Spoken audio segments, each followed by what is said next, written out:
Alright guys, so in this video, I'm going to reveal one of the main reasons why your YouTube channel is not producing the results that you're expecting or really just not working at all. Now I'm saying this because I've worked hands-on with hundreds of channels through all of my students, and almost every single time that a channel has failed, it's because of this one key issue that I'm about to go over in this video. Now what I'm talking about is putting yourself in the right vehicle, and in this instance, the right niche. This is going to be by far the most important decision you will ever make when starting this business. So I've created this video specifically to make sure that you can with certainty choose the absolute best and most profitable niche for yourself, and also make your first 5-10K a month online with YouTube. Before we go off and listen to me ramble about why you should choose this niche or that niche, let me just explain to you a little bit about who I am. So I'm actually a YouTube automation coach, and I've actually been able to scale multiple channels to 6 figures. Here's one channel that did $10,000 a month. You can see the revenue payout here. And also conveniently, we did some affiliates and sponsors and commissions and stuff on the side, which brings in an extra $23,000 to $28,000 a month passively, without lifting a finger. And this is also just one channel. And just if you don't believe me, I have a lot of other examples of students that have worked with me, over 400 students that have been successful, made money with me. I can show you some little testimonies here, or I have tons of these as well, little case studies. But here's one specifically of our good friend Addy, who joined our program within 1 year, was making $35,000 a month on a peak, averages about $25,000 a month now. Also, that's with him living in Israel. That's some crazy, crazy, crazy money. So hopefully you guys have an understanding of who I am. And I think I'm a little bit qualified to talk about this topic, which is, again, picking the right niche. This is so important. So really the aim of this video is just to assist you in helping you build your YouTube automation channel by helping you choose the best niche. And why is it important, guys, to choose the best niche? Because as Warren Buffett, our good friend, has said, it doesn't matter how hard you row, it matters what boat you get in, right? If we put you in the wrong vehicle and you work hard, you're not going to get anywhere because you've chosen the wrong boat. And I'll show you an example super quickly without getting too distracted. This is our student, Derek. He wrote a testimony recently and said, this has been a frustrating journey. 7 years ago, starting multiple channels. Now we're marketing, fitness, health channels, all fail without even getting close to monetizing, to finally getting the right training, creating a faceless channel within 3 videos, getting monetized. Now the first month being monetized, almost hitting 1K. I can't believe they're going through all that, spending thousands on systems and coaching to finally find the right coaches with the right system. Goes to show if you want it bad enough, you'll keep going until it happens no matter what. All right, so this is a case study of a student who's joined our program. He tried 3 different high-ticket coaching programs, 3 different gurus. I won't mention who they are, but he joined 3 other programs, made no money. Not even got to the point where he made his first 1,000 subscribers and 4,000 watch hours because they put him in the wrong vehicle every single time. He didn't understand what it means, the right criteria for choosing the right niche. They put him in the wrong vehicle. He failed. He joined our program, 3 videos in, all right? 2 of them went viral, got his channel monetized. First month made $800, just about. 3 months in, paid off our program, right? 7 months in, he paid off his entire debt of working, doing YouTube automation for 7 years. All right, so just to show you guys, it is so important to choose the right niche. All right, so let's go over what are the topics that we're going to go through in this video. All right, so start over here. Number 1, we have the strategies for niche discovery. All right, we have niche down to blow up theory, a very cool concept I'm going to talk about. The red ocean versus the blue ocean strategies. Plus, I'm going to give you some examples. All right, how to validate your niche, and furthermore, the niche validation key concepts, which are power figures, words and objects, inspiration channels, trending news sources and anticipative topics, the passionate audience, right? And then we also have understanding CPM and RPM for your niche. Is very, very important to understand what they are and also how they contribute to the niche. Also, can you go into a niche that you know nothing about? This is a super common question that everyone asks. Great question to ask. And also, can you go into a niche where there are no trending or news-based topics? All right. This is what's on the docket for us today. All right, we have so much to talk about, so I want to get straight into it. All right, so let's go on to the first topic, which is the strategies for niche discovery. All right, so honestly put simple, the most common way to discover new niches for YouTube automation is to simply just browse through YouTube from the analytical point of view. All right, this can be from simple YouTube search or all the way to finding videos from suggested bar or to being redirected through playlists. There are so many options. There's no right way to find the niches, and it's going to take a bit of work, to be very honest. But your job is to analyze the channels that you come across based on these specific criteria I'm about to mention below and determine the viability of those niches for your channel. All right. So what does that actually look like? Let's go step number 1.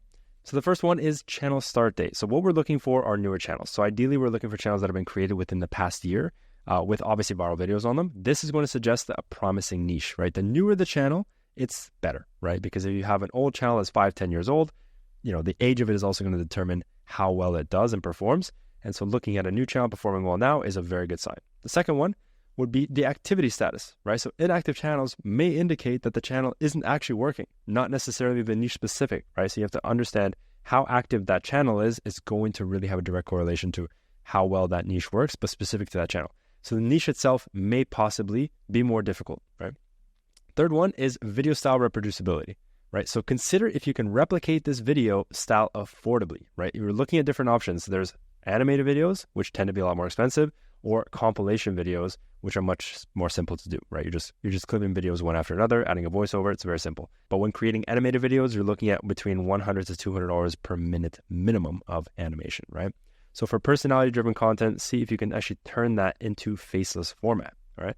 Next one is view count analysis. So use the monthly view count to estimate your earnings. And a very simple rule of thumb is, if you see 1 million views, it roughly will equate to around $3,000 per month.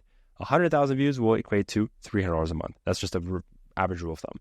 Now, if the channel's earnings estimated are good, then consider that a positive indicator for you to choose that respective niche. The next one is video quality. So a high amount of views with a low number of videos posted will also signal and indicate a good niche for your channel. So look out for those videos. If you see a low amount of videos total posted and a ton of views coming out of those videos, that is a really, really good sign, right? Also, we have here the popularity of the recent videos. So don't just look at the older videos, but look how the new ones are performing, right? So channels whose recent videos outperform the subscriber count are also very good indicators of a good niche. And lastly, we have recognizing success patterns. Identify factors contributing to the channel success, meaning the titles, thumbnails, topics, and then just consider how to incorporate or improve upon these in your own content. And what I mean by that, right? Work on better titles, better thumbnails, better intros, better video editing, better scripting, longer videos, right? There's a lot of different variables that you can actually work on to create better videos. So recognize the patterns of success by looking at all these different metrics here, all right? All right, so let's move on to 2 different extra ways I included in here to find more niches.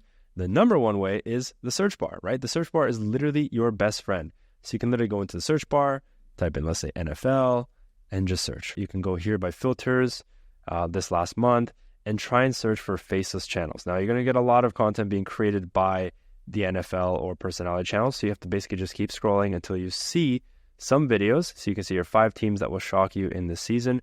This is likely going to be a faceless channel, right? It's a compilation style channel. So what you want to do is just go through here. You find the channels. You can start searching and identifying if this is actually a good niche for you, right? This one right here looks like potentially a faceless channel. I'm not really entirely sure. But again, go down here, just keep scrolling. You can even refine differently by week or by year, but really by month is not a bad one to go for, or you can go a little bit more specific with your search ranking, right? So just wanted to share that with you guys as another option. And the next one is ChatGPT, right? So conveniently, ChatGPT AI has, taken over the storm and helped us create a lot more convenience in the tasks, day-to-day tasks that we have. So I've actually created a prompt for you guys, which is list 20 keyword topics related to, insert your keyword here, right? That have a high demand and viewership on YouTube, specifically in the United States, right? So thing is, when you look for channels that can serve as good niches, make sure to just bookmark them or keep them noted, because these will serve as inspiration channels. And this is what I'm going to talk about a little bit later, the inspiration channels. But yeah, use this prompt, guys. I've already built it out for you. I'll leave it also in the description of the video for you guys conveniently. You can just type it in, replace this keyword prompt here, and just put in your own niche or keywords, and it'll do the work for you. This is actually a really, really good prompt, and I'll leave that for you guys to use.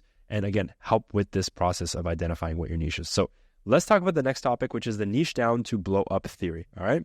So one of the biggest lessons that I've learned over the past 4 years is that the difficulty or the ease of YouTube automation largely depends on choosing the right niche.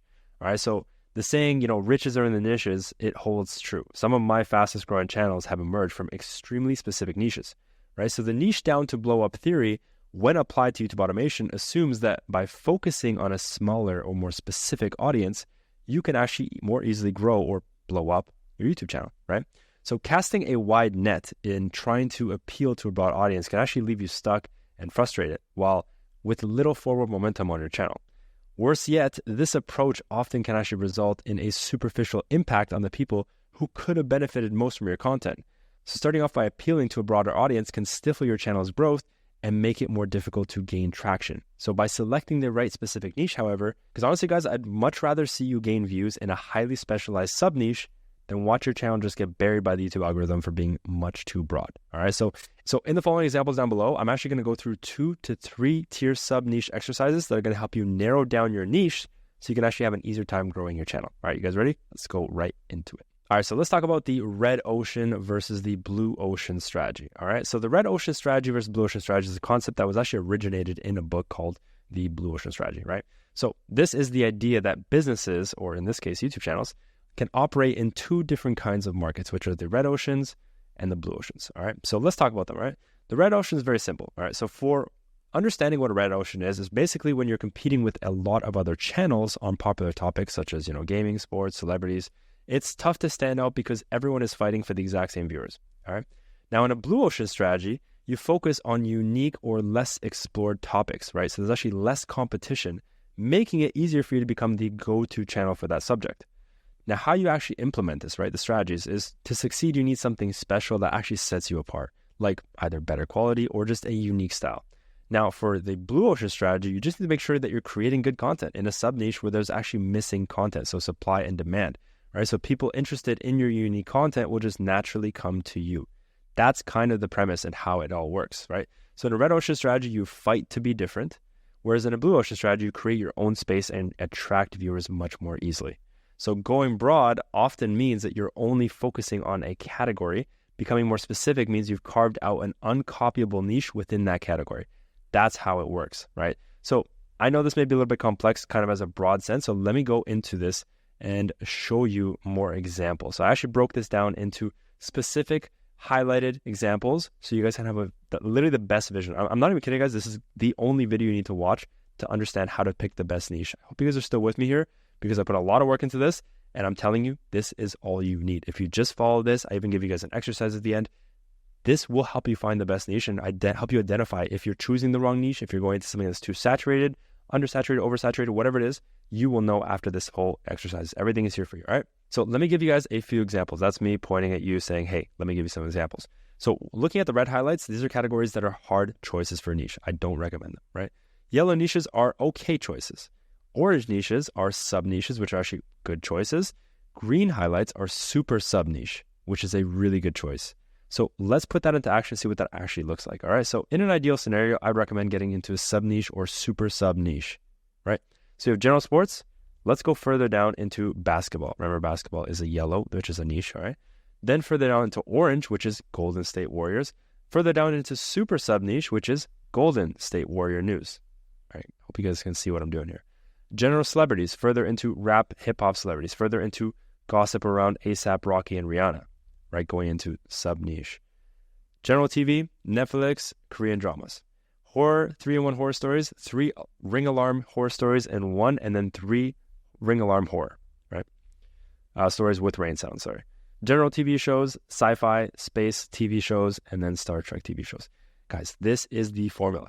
This is literally all you guys need to do to figure out what is the best niche for you. You cannot just go into something like sports, celebrities, TV, way too broad. You're going to get flooded, right? You're competing with a storm of content that's constantly happening.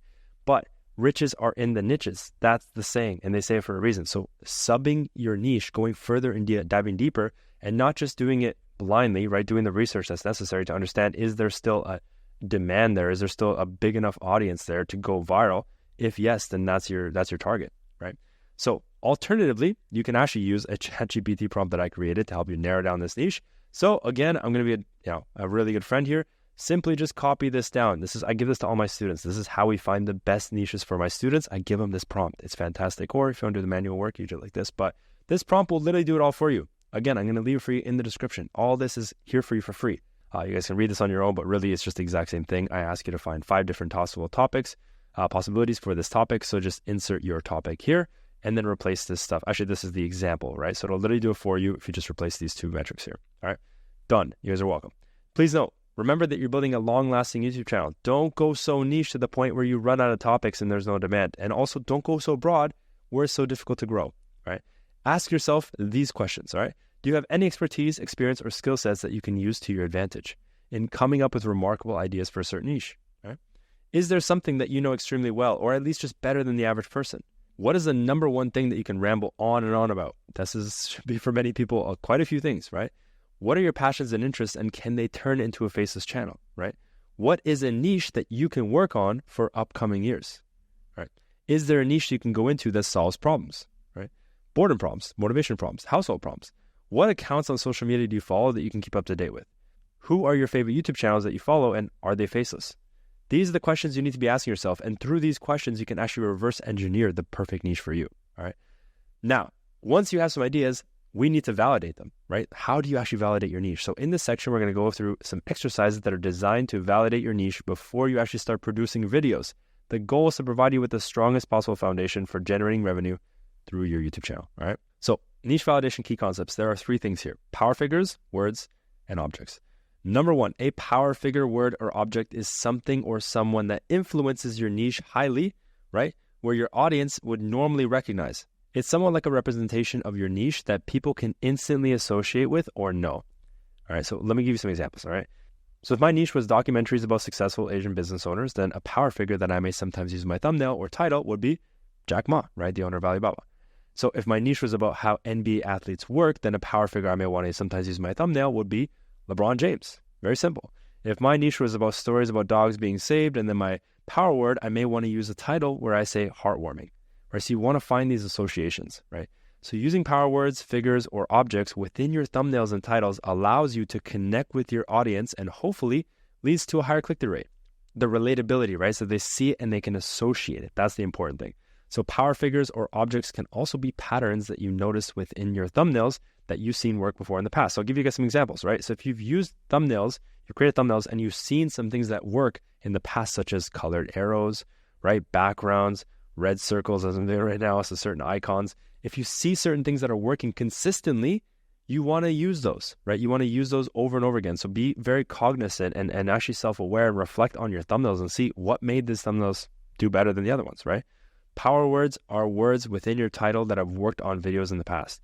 Examples that have worked for me before are "will change everything," "strict rules that," "most embarrassing moments," "is officially canceled," "lifestyle and net worth." Again, these are for me, by the way, not for you guys, but here I'll show you some examples of another channel you guys can kind of see. So using this example, you can see the power words or phrases are "try to warn you," "hidden black history." Using power figures, words, or objects makes it easier to create engaging titles and thumbnails specific to your niche. All right, so you can see Ice Cube tried to warn you. I actually just covered that up. So Ice Cube tried to warn you, right? Dave Chappelle tried to warn you, right? Black history, right? And then we see Black history, right? So these are the things, you find the associations and you repeat them. That's the key, all right? So let's talk about inspiration channels. This is the next one we want to talk about because it's very important. Once you actually identify some channels, you want to see what is actually something that you can get inspired from and start to reverse engineer, right? An inspiration channel is a channel in your niche that consistently appears in the YouTube algorithm. So what can you conclude from an inspiration channel? Number 1, you can identify which video topics have been successful in your niche. The channel gains views through the algorithm, not just from subscribers, right? You don't want to just find channels that get a ton of views because they have a ton of subscribers. That's not going to help you whatsoever. You can also see which niche topics are favored by the YouTube algorithm. And the channel's age doesn't affect the success. Super important, right? Now, what is the purpose of identifying an inspiration channel? Well, number 1, it serves as a realistic model for what your channel could become, right? It shows that you can actually achieve similar success if you start your own channel. And keep in note, the goal is not to copy these channels, but just to draw inspiration from. You want to iterate these videos. You want to have inspiration from them. You don't want to just copy and paste. It's not going to get you anywhere, nothing at all, right? What is the criteria for an inspiration channel? It's very, very simple here. I'll break this down. It is the most important topic that you'll understand all day. And this is going to set the premise for what you should look at and what you should avoid looking at, right? The channel must have videos with more views than it has subscribers. So that is kind of the formula. Channel's videos, more views than it has subscribers. That is the formula. It's looking at a channel and it has 1,000 subscribers or 10,000 subscribers, but it has 1 million views. That is great. There's a huge disproportion between the amount of subscribers they have versus the amount of views, which means there's no effort or there's no assistance being taken from the subscribers to influence the views, which is the most important part, right? But why, right? Because this is a strong indicator that the channel's videos are appearing in the algorithm. Even if every subscriber watched their videos, which is unlikely, the channel still has more views than it has subscribers. There's a wider gap between the number of views and subscribers is even better, as it shows that YouTube is promoting that specific video regardless of the channel's subscriber count, all right? So Inspiration Channel is basically a channel in which some of its videos are in the YouTube algorithm. All right, a channel in which its YouTube videos are in the algorithm means the videos have a higher amount of views than the channel has subscribers. This is the main takeaway from today. All right, if there's anything that you guys want to learn, this is it. It's an awful underline. So that's all we're going to talk about for this, but we also need to talk about bad inspiration channels, right? You need to know what not to look for. It's not just what to look for, because if you only have an eye for what to look for, but you don't understand the metrics of what not to look for, it's easy to get fooled, all right? So channels with million subscribers are not good choices for inspiration channels. This is because it's hard to tell if the views are coming from the large subscriber base, which you don't have, or the YouTube algorithm. So what to look for in an inspiration channel? You want to find an inspiration channel that is not influenced by the number of subscribers or its age. So the secondary criteria that we have is you should be looking for channels that have between 0 to 150,000 subscribers. Fewer subscribers a channel has while still appearing in the YouTube algorithm, the better. Should also be less than 1 year old. The newer the channel, the better, and also it must be active. So let's talk about the passionate audience. This is the next topic. It's very, very important. There's a difference between an audience that is merely interested in your niche and one that is passionate about it. So let's talk about the difference. A passionate audience can drastically improve your click-through rate because they're more likely to be engaged with your videos, topics, titles, and thumbnails. And this is especially important to consider when deciding on a niche for YouTube automation. All right. Keep this principle in mind. The more passionate your audience is about your niche, the easier it will be to engage with them with your video content. So aim to create videos for an audience that is genuinely passionate about the subject matter. Do not post broad content, right? Make sure the people that are interested in your videos are passionate, like a cult-like audience. We have sports people, celebrities. These people are cult-like audiences, and they're fantastic for you because they're diehard, right? Guys, I hope you're still here with us because there's a little bit left, and this is going to be everything that you need to succeed on YouTube. Because again, if you don't have this down, this is the foundation. This is the boat where you're rowing. And if you're in the wrong boat, it won't work for you, right? So just continue watching because I'm going to give you guys an exercise at the end that's going to help you put all this together and make sure you 100% have the best niche and you won't make any mistakes because the biggest mistake you can make is being put in the wrong niche, right? So ask yourself the following questions, right? Could they consider themselves fans of your niche? What does the engagement level look like in the comment section of your inspiration channels, right? Are people leaving meaningful comments? And are they engaging in discussions, right? Are there also community groups dedicated on your niche on other social media platforms like Discord or Reddit, right? Ask yourself these questions, answer them, and this will help you identify. And that's me with that little money thing there. So it's also important to understand the CPM and the RPM for the niches, right? Because this does fluctuate based on the niche. But first of all, what is CPM, right? So CPM actually refers to the cost advertisers that pay for every 1,000 views, while RPM indicates what you, the creator, earn for every 1,000 views. The difference arises because not all views are monetized, and YouTube actually takes a 45% cut from what the advertisers pay. For example, if an advertiser pays $100 for 1,000 monetizable views, you earn $45, which is great. Now, advertisers aim to make a profit through YouTube ads and are willing to pay more for ad placements on videos that lead to higher profits naturally, thus increasing your RPM. So the potential profit from ads will influence how much advertisers spend and consequently your YouTube earnings. I'm going to give you guys some scenarios just so you fully understand this. I want to break this down in the most layman's terms as possible. So one scenario here, or scenario number one, is an advertiser earning $10 profit per conversion from their YouTube ads will aim to spend less than $10, leaving them with a profit, but also leaving you with a smaller amount and also for YouTube. Scenario number two is where an advertiser is making $1,000 in profit per conversion from their YouTube ads, and they can afford to spend more, leaving, say about $200, leaving you with a larger share for you and YouTube. So really, if your niche is posting videos that attract high value advertisers, you will ultimately have a higher RPM. That's very simple. And we're looking at, niches like crypto, insurance, investments, real estate, make money online. These are the niches that will pay you more because they know that the people that are watching those videos are much more likely to spend more money. They're ready to invest. They want to learn how to make money. Those advertisers will spend more to bid and compete against other advertisers to get those buyers, right? Those viewers. Now, choosing a niche, looking beyond RPM and CPM. Now, honestly, as much as CPM and RPM are very attractive metrics, it's secondary to choosing a niche that actually aligns with your interests because any niche can still be profitable as long as your profits cover your overhead costs. So in the niches that I'm in, I usually average about $3 to $10 RPM, which is enough for me to cover my overhead costs, expenses, plus more. Obviously, we're very profitable. Now, another huge question that people ask me, that was me concerned wondering this question, can you enter a niche that you know nothing about? Yes, certainly you have, but eventually you'll need to become knowledgeable in that niche. It's easier to venture out into YouTube automation niche where you already have or know more knowledge than the average person. This is what's going to give you what's known as an unfair advantage, right, from the start. So for context, I ventured into niches which I initially knew nothing about. However, I did take the time to learn about these niches, which makes coming up with the topics so much easier, right? You still need to come up with the topics. You can't just rely on someone at first, at least. And guys, the last question here is, this is me, by the way, can you go into a niche where there are no trending or news-based topics? These are super common, popular questions I get asked all the time, and I just want to answer them here. Yes, definitely, right? So having trending or news-based topics within your niche just introduces the method of being able to capitalize on trends as part of your content strategy.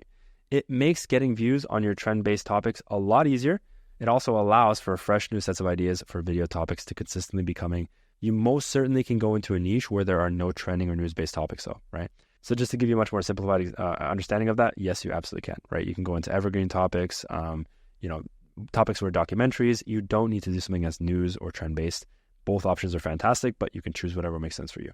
So just to give you context, if you do every single thing that I mentioned in this document here, in this video, you will 100% find the best niche for you. Without a shadow of a doubt, you will find the channel that you're looking for, the niche that you're looking for, and you will be successful, right?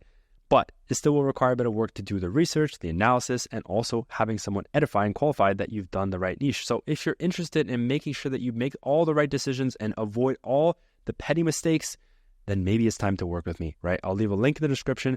You guys can book a call with myself or my team and see if you qualify to work with us. We do not take everybody. This is not a scarcity thing. We do not work with everybody because it takes a lot of work for us to actually spend hands-on, one-on-one training with you and actually coach you through this process. But in 6 months, we do offer a guarantee that you will be profitable and pay off your investment in working with me within 6 months, which is a crazy, crazy guarantee. So if you're interested, I'll leave a link in the description, but it's up to you guys. If you feel like you need the help, fantastic. If not, I'll be posting more videos just like this, giving away the entire strategy for free. So if you haven't subscribed already, make sure to subscribe. I'll see you guys on the next one. I also recommend you should watch this video that I'll put in the corner here. I'll put myself here. There's a video I'll put in the corner. You should watch that one too. It's going to help you guys with the next steps of actually building your channel. So I'll see you guys there.